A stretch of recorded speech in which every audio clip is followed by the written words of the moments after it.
এটা দলের একটা সামগ্রিকভাবে দলের কেন্দ্রীয় হেল্পলাইন না এটা অভিষেকের ব্যক্তিগত কোনো উদ্যোগ, আমি যেহেতু জানি না, আমি না জেনে আমি মন্তব্য করব না।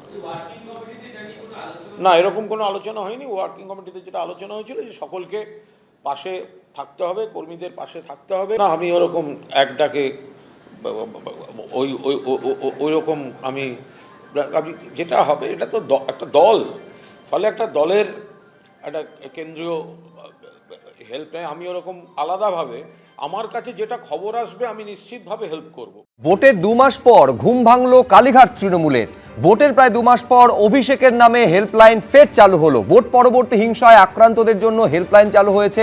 আইনি সাহায্য দিতে চালু হলো এক ডাকে অভিষেক। মিথ্যে মামলায় জড়িয়ে দেওয়া হলে আইনি সহায়তা দেওয়া হবে। ভোট পরবর্তী হিংসায় শিকার কর্মীদের আইনি সহায়তা দেওয়া হবে। ভোট মেটার প্রায় 2 মাস পর অভিষেক বন্দ্যোপাধ্যায়ের নামে হেল্পলাইন চালু হলো। দেখতে পাচ্ছেন সেই ছবি অভিষেক বন্দ্যোপাধ্যায় নিজে পোস্ট করেছেন, যেখানে তিনি আইনি সহায়তা দেওয়ার প্রতিশ্রুতি দিচ্ছেন তাদের যারা ভোট পরবর্তী হিংসায় আক্রান্ত হয়েছেন। ভোটের প্রায় 2 মাস পর এই হেল্পলাইন চালু হলো আরও একবার।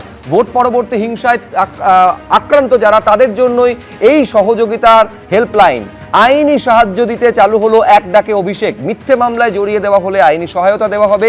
এমনকি পোস্ট পোল ভায়োলেন্স বা ভোট পরবর্তী হিংসার শিকার যে কর্মীরা তাদেরও আইনি সহায়তা দেওয়ার প্রতিশ্রুতি দিয়ে চালু হলো এক ডাকে অভিষেক।